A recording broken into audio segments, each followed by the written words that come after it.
अस्सलाम वालेकुम। आप देख रहे हैं 8 न्यूज़ और मैं हूं हारून कुरैशी। नाज़रीन, तहरीक अदम एतमाद असम्बली में जमा हो चुकी है और अपोजिशन और हुकूमत की तरफ से दोनों जानिब से सरतोड़ कोशिशें की जा रही हैं। हुकूमत कोशिश कर रही है कि तहरीक अदम एतमाद को नाकाम बनाए और अपोजिशन इस कोशिश में है कि किस तरीके से तहरीक अदम एतमाद को कामयाब बनाया जाए और वज़ीर आज़म को हटाया जाए। आज हमारे साथ इसी पे बात करने के लिए साकिब राठौर साहब मौजूद हैं, जो सीनियर सहाफ़ी भी हैं और करंट अफेयर पे काफ़ी काम भी करते हैं और इस खासकर इस मसले पे भी इन्होंने काफ़ी काम किया है। आज इनको मदऊ करने का मकसद ये था कि इनसे हम जानने की कोशिश करेंगे कि आखिर ऐसी नौबत क्यों पेश आई कि तहरीक अदम एतमाद अपोजिशन को जमा करवानी पड़ी। ऐसी कौन सी चीज़ें थी जिन चीज़ों को डिलीवर करने में मौजूदा जो हुकूमत है, तहरीक इंसाफ हुकूमत है, इमरान खान हुकूमत है, जो नाकाम रही है। और यहाँ पे एक मेन चीज़ ये भी है कि तहरीक इंसाफ की अपने अंदर जो इस वक्त एक JKT जो धड़ा बना हुआ है, वो भी इनके लिए एक लम्हा फ़िक्रिया भी है और काफ़ी नुकसानदेह भी इनको साबित हो सकता है। तो बात करते हैं साकिब राठौर साहब से इन सारी चीज़ों के हवाले से कि इनका क्या नज़रिया है, कि किस तरीके से इन सारी चीज़ों को देखते हैं। अस्सलाम वालेकुम। वालेकुम बहुत शुक्रिया हारून, आपने दावत दी इस मुद्दे पे बोलने के लिए। तो सबसे पहले आपको बताता चलूँ कि तहरीक अदम एतमाद अपोजिशन को याद आई है 4 साढ़े 4 साल के बाद, जब पाकिस्तान के अंदर महंगाई, गुर्बत, अफलास ये सब चीज़ें अरूज पे पहुंची हैं, तो तब अपोजिशन को याद आई है। इससे पहले अपोजिशन भी फ्रेंडली अपोजिशन का किरदार अदा करती रही है। अब जहाँ तक बात है कि तहरीक अदम एतमाद पेश हुई है और वो कामयाब होगी या नाकाम, लेकिन इस वक्त तक की जो सूरत हाल है वो मुझे, जो मेरी राय है उसके मुताबिक, वो मुझे नाकाम होती नज़र आ रही है। उसकी वजह से अब देखना ये है कि कल ISPR ने एक प्रेस कॉन्फ्रेंस की और उन्होंने कहा कि सियासत से हमारा लेना देना कोई नहीं है। दूसरी तरफ फवाद चौधरी ने कहा कि जी फ़ौज और हुकूमत एक पेज पे है। उसके बाद जो नाकाम होने की सबसे बड़ी वजह है, वो जहांगीर तरीन का जो ग्रुप है वो रोज़ बरोज़ स्ट्रॉन्ग होता जा रहा है और उस ग्रुप के अंदर लोग शामिल होते जा रहे हैं। हुकूमत की इत्तेहादी जमात थी पाकिस्तान मुस्लिम लीग नून क्यू, चौधरीयों के पास चाहे एक पार्टी एक सीट है या 2 सीटें, लेकिन उनका हमेशा से एक रोल रहा है हुकूमत बनाने और गिराने में। अब वो भी इस सोच विचार में पड़े हुए हैं, क्या करेंगे। बलूचिस्तान अवामी पार्टी, उसने पहले से ही हुकूमत से अलहदगी का ऐलान कर दिया। उसके बाद MQM का धड़ा जो था वो भी नाराज़ था। प्राइम मिनिस्टर उनको मनाने के लिए गए, लेकिन वो कुछ ही घंटे गुजरे थे कि वो जरदारी साहब के पास पहुंच गया और इस तरह से ये एक जो सिस्टम चला है। अब ज़रा ये भी बताते हैं कि अलीम खान की और नवाज़ शरीफ की मुलाकात भी हुई है। अब अलीम खान ने नवाज़ शरीफ के साथ मुलाकात की तो उसके क्या नताइज निकल सकते हैं, क्या नहीं।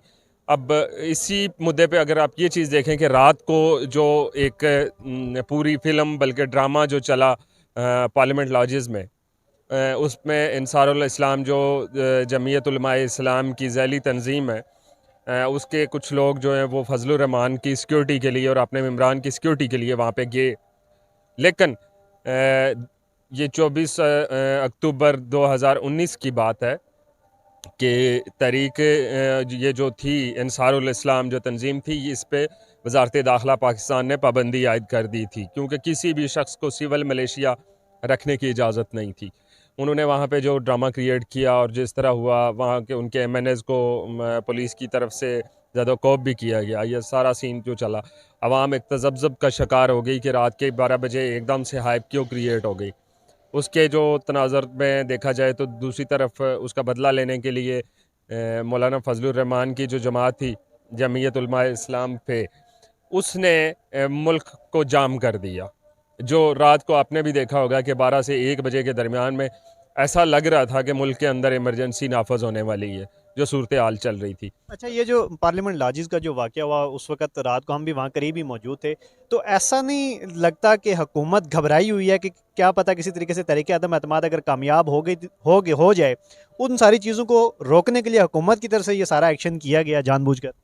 हुकूमत तो देखें, हुकूमत इस वक्त बौखलाहट का शिकार तो नज़र आ रही है, जिसमें इमरान खान कभी MQM के जो पाकिस्तान है उसके मरकज़ 90 जाते हैं, कभी बादराबाद जाते हैं, फिर कराची सिंध के अंदर हैदराबाद का जो उनका जोनल ऑफिस था उसको खोला गया, जो कि काफ़ी अरसे से बंद था। उसके बाद चौधरीयों के पास वो जाके पहुँचते हैं, पंजाब के अंदर वो विज़िट कर रहे हैं। हुकूमत वैसे भी बौखलाहट का शिकार हो चुकी है, उसको सामने नज़र आ रहा है कि तहरीक अदम एतमाद जो है वो कामयाब होगी। लेकिन दूसरी तरफ ये भी रूमर्स चल रहे हैं कि 63 जो आर्टिकल है, 62, उसके तहत वो मेम्बरान को फ्लोर क्रॉसिंग या इस तरह की वो मेम्बर जो उनकी मेंबरशिप है वो भी कैंसिल होगी, लेकिन ऐसा कुछ भी नहीं होने वाला। आइन के अंदर ऐसी कोई चीज़ मौजूद नहीं है। जिस तरह की ये लोग बातें करते हैं ना, ये सिर्फ और सिर्फ बौखलाहट का नतीजा है। इमरान खान को इस वक्त समझ नहीं है। उनकी बॉडी लैंग्वेज से देखें, उनकी लैंग्वेज से देखें कि कल से वो क्या कह रहे हैं और आज जो उन्होंने स्टेटमेंट दी है। और वो बौखलाहट में जब बंदा होता है ना, तब ऐसी बातें करता है जो किसी भी सूरत में एक नॉर्मल इंसान नहीं करता। अच्छा, जैसे इमरान खान साहब आज कह रहे थे कि ओपोजिशन जो है वो पैसों के थैले लेकर घूम रही है और इमरान को इकट्ठा कर रही है, तो जब ये इस तरह की बातें करते हैं तो इनको वो टाइम नहीं याद आता जब जहांगीर तरीन साहब आज़ाद उम्मीदवार और सारे लोगों को ख़रीद कर हुकूमत बनाने के लिए ला रहे थे?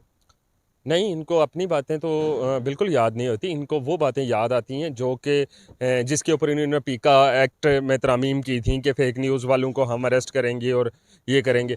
अब इन्होंने एक्ट तो पास कर दिया, वहाँ पे असम्बली में पेश किया, लेकिन उसके बाद आप देखें कि इनके अपने बंदे, अपने इनके जो पेरोल पे काम करने वाले लोग हैं, जो इनके सियासतदान हैं जितने भी, वो सारे झूठी खबरें दे रहे हैं। कल फवाद चौधरी की प्रेस कॉन्फ्रेंस में भी यही सवाल किया था कि एयरवाई न्यूज़ ने खबर दी कि उस्मान बुज़दार साहब जा रहे हैं, तब्दीली का वक्त हुआ चाहता है। लेकिन उसके पे जब मैंने सवाल किया फवाद चौधरी साहब से कि क्या एयरवाई न्यूज़ पे भी पिका आर्डीनेंस का इतलाक़ होगा या नहीं, तो उस पर उन्होंने कहा कि जी ये फ़ेक न्यूज़ का हमें नहीं पता कि ये फ़ेक है या नहीं।